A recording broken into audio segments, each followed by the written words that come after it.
Hi, I'm Yumi, and if I had to describe myself as a student in one word, it would be overachiever.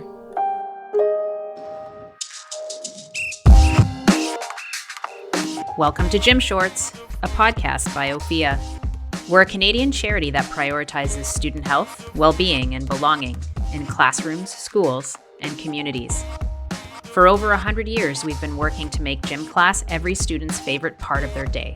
Through this podcast, we explore the powerful and personal stories behind our earliest experiences with health and physical education. In each episode, we speak with guests about experiences from school that shaped their future relationship with physical activity and well-being. These stories offer honest reflections on how our past informs the present and how we can all work together to create happier, healthier, and more inclusive futures for all students. Now, let's get into today's story.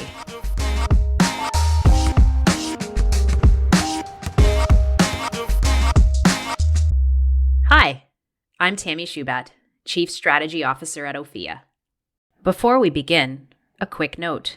This episode may contain discussions about bullying or other negative school experiences that may be upsetting or triggering for some listeners.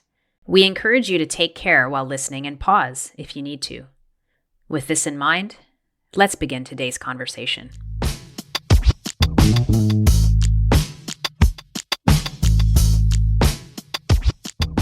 Meet Yumi, an aspiring teacher who had a complicated relationship with physical activity. While not all of her experiences were positive, they did help shape her perspectives on what inclusion means in school, and ultimately, her decision to create a different experience for the students she teaches. Let's start with her experience in elementary school.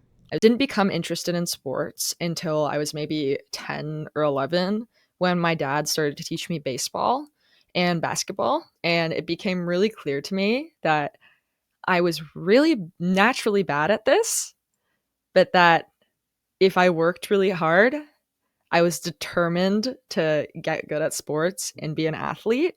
While not always feeling like a typical athlete, it was in high school where Yumi started becoming comfortable exploring different ways to be active. And eventually, her interests became clearer. I had many different eras of sport. I was in gymnastics for a while. I got into calisthenics, but I really had a love for basketball and baseball, and specifically basketball. However, she found that navigating complicated social dynamics was the biggest challenge she faced in spaces connected to sport and movement.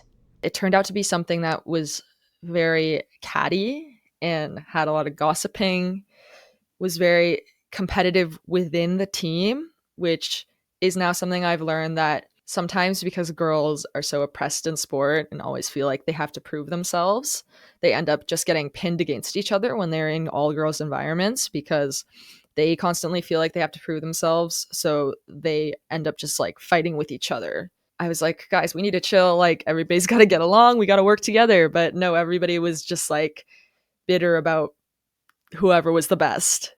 Unfortunately, moving to co-ed gym classes still offered its own challenges to navigate.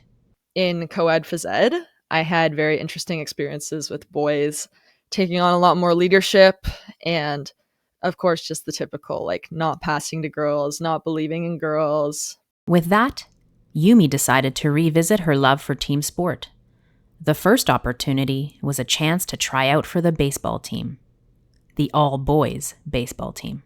So I decided, you know what, like I'm going to try out for this, but I was nervous, obviously, because I was going to be the only girl. So I brought my friend and we showed up and we came to the door and I was like, is this the baseball tryouts? And the coach was like, yes, you're here for the baseball tryouts. And he was like really confused and actually looked quite happy that we were there. So I tried out. My friend tried out too. She didn't make it, but I made it. And I became the first ever girl to be on my high school's baseball team.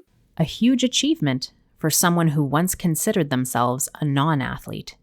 But being the first girl to make the team brought unwanted attention for someone just trying to find her place.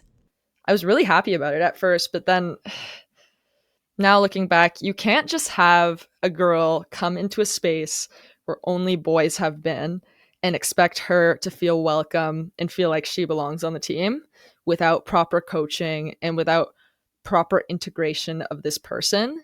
So I definitely had not the best experience on this team. The coach just didn't really give me any playing time. The boys on my team were not encouraging, didn't want to be friends with me, didn't want to honestly like really interact with me at all, and didn't think that girls could play baseball.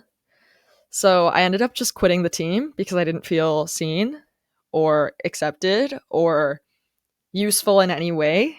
Fortunately for Yumi, there was a non-traditional path to physical activity that didn't necessarily include team sports. Because I needed an outlet, I started skateboarding and rock climbing and snowboarding and doing all these like individual non-traditional sports, which is where I am today. Thinking back, Yumi recognizes that while her experience was challenging, there were many other girls looking for a chance to participate too. However, for many, it might have felt impossible to overcome all of the barriers in place. When I was in that co-ed class, I felt like I can make it here. Like I'm okay. And the boys probably were like, "Oh, she's okay. Like she can keep up." But there were probably so many other girls who would have been so happy to be in a phys ed class, but that they knew that they would be disrespected. They didn't know how to handle being disrespected. They maybe thought that if they were disrespected, they wouldn't have the confidence to stand up for themselves, which is fair, honestly. Like, this is teenage girls we're talking about.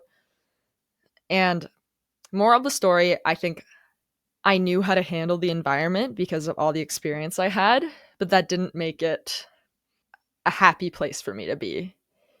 It just kind of had me accepting this weird status quo that I thought was sports, that now in my adult life, I know is not true. Yumi knew what she was getting herself into every time she set foot in the gym or on the field. And while she learned how to manage the constant barrage of inappropriate comments and criticisms, she always wondered why no one stepped in to stop it. Yumi brought tenacity, ambition, and skill, but that didn't mean she should have had to face it alone. Especially in my co-ed phys ed classes, I came into the space knowing that I would always be disrespected for my identity and kind of accepting that, but not being content and not being happy with that.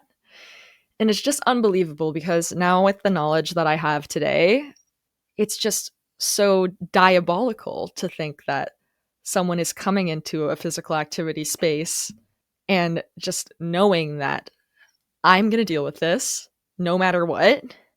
These are the steps I have in my brain to tolerate this behavior, to tolerate the negative comments. And I'm still going to just like try and enjoy my time and like ignore it, which is crazy. People shouldn't have to deal with this, obviously.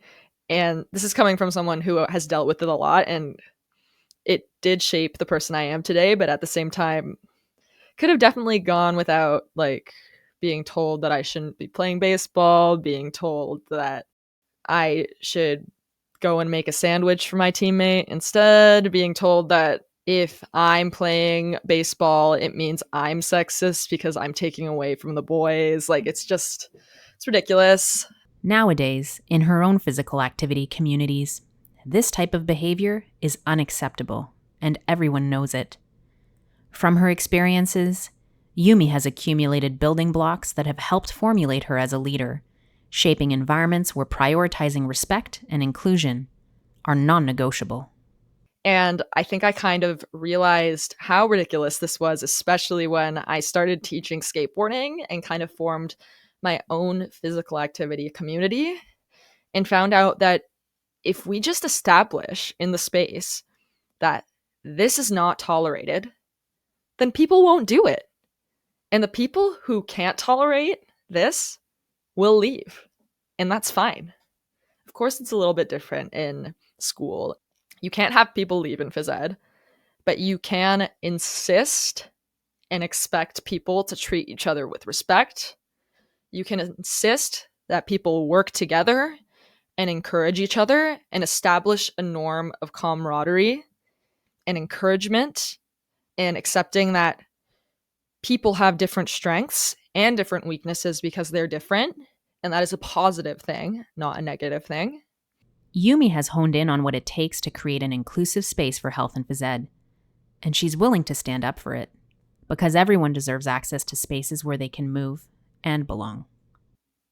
As a phys ed teacher, you have a significant responsibility to ensure that everybody feels welcome in your class, because historically that has not been the case. And if anybody doesn't feel like they're accepted or feels like they're being disrespected in your phys ed space, honestly, that's your fault. Not to throw shade.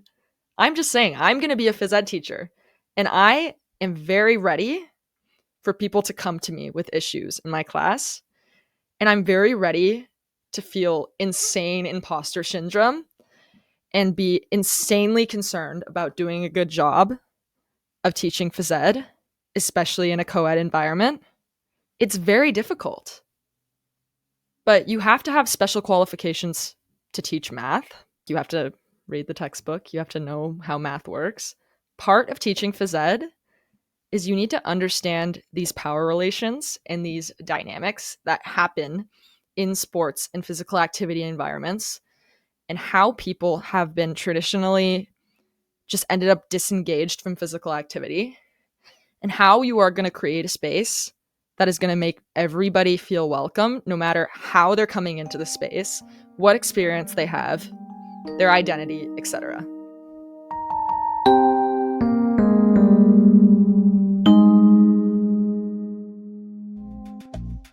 Ophea's Stop Start Consider poster series helps educators rethink health and physical education practices so that every student feels safe, included, and valued. Developed with input from youth with lived experience, these posters highlight common practices that might unintentionally harm marginalized students.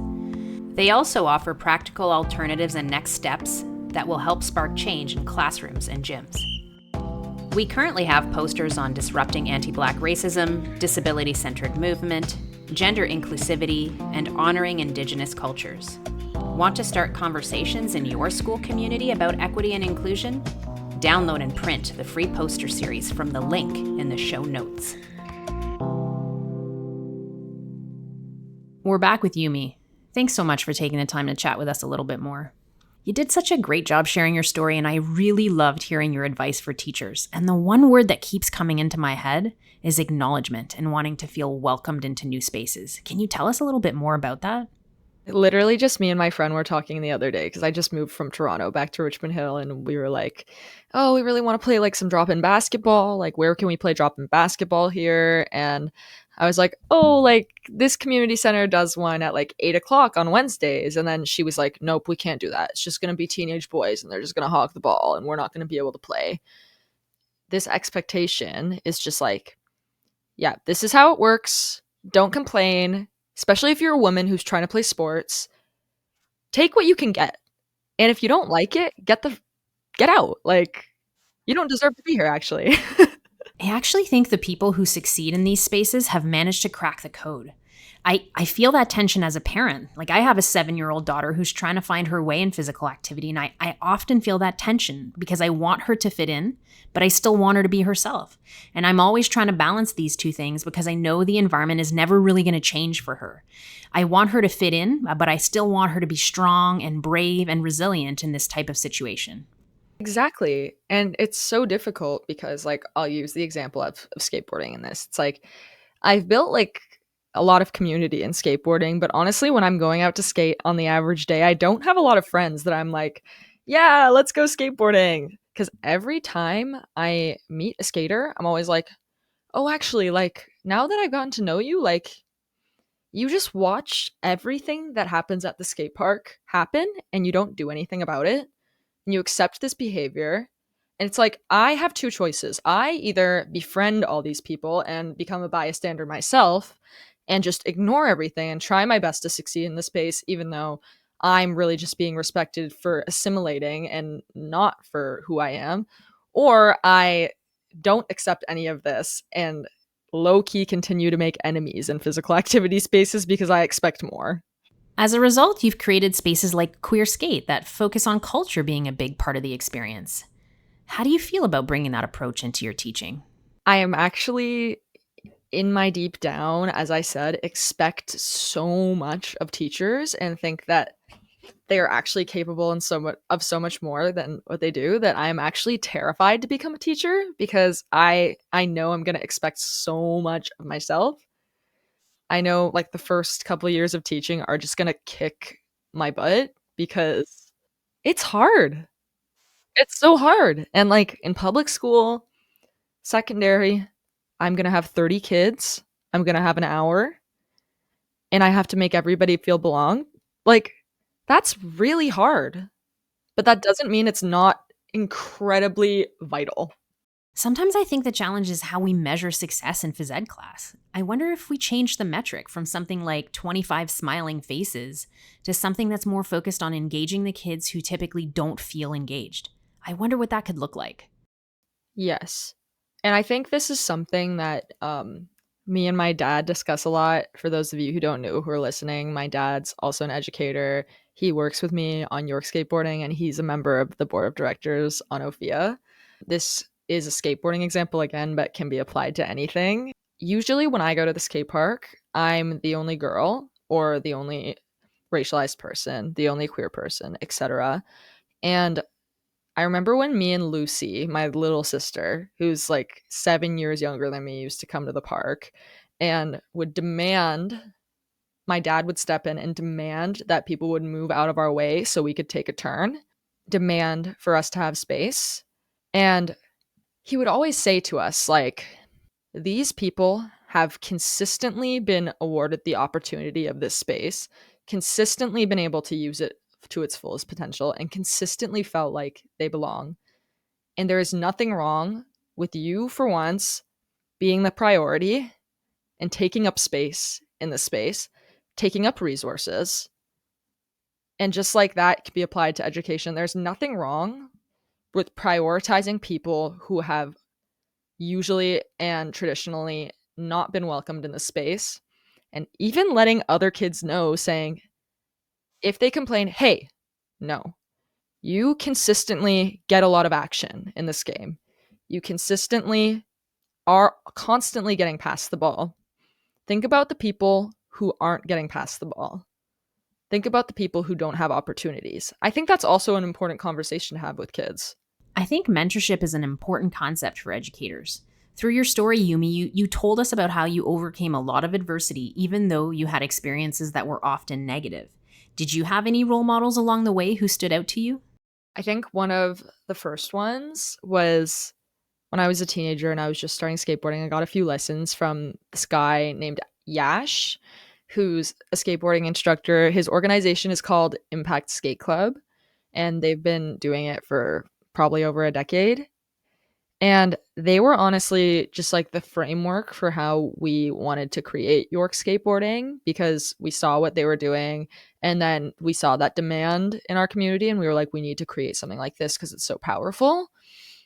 And he's just one of those guys he's so incredibly humble. He's so good at teaching. He's so knowledgeable just on power dynamics. Also, such a gentle soul. I don't know, his way of teaching and his way of just approaching like equity and diversity in sport is just really incredible. So I really admire him. And whenever I have any sort of problem, I'm always like, "Hey Ash, what should I do about this?" And he's like, "Yes, you do this." I'm like, "Okay, great." So that's one. And then another is the founder of Queer Skate Toronto, who I worked with for many years before she passed on the organization to me and my friend Ju.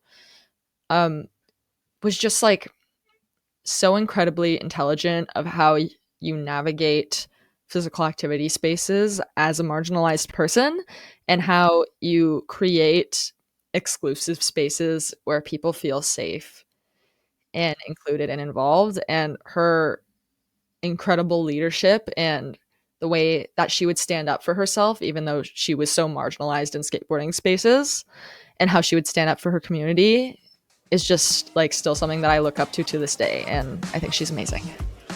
Thanks so much, Yumi. It's been such a pleasure chatting with you, and I know so many people will benefit from the stories that you shared with us today. Thanks for having me.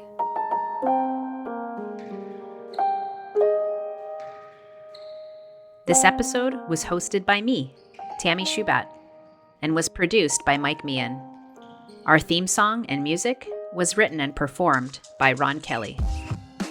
If you enjoyed this episode, please subscribe and leave a review.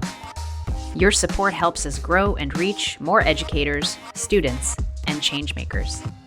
Until next time, let's keep moving, questioning, and creating space for every student to thrive.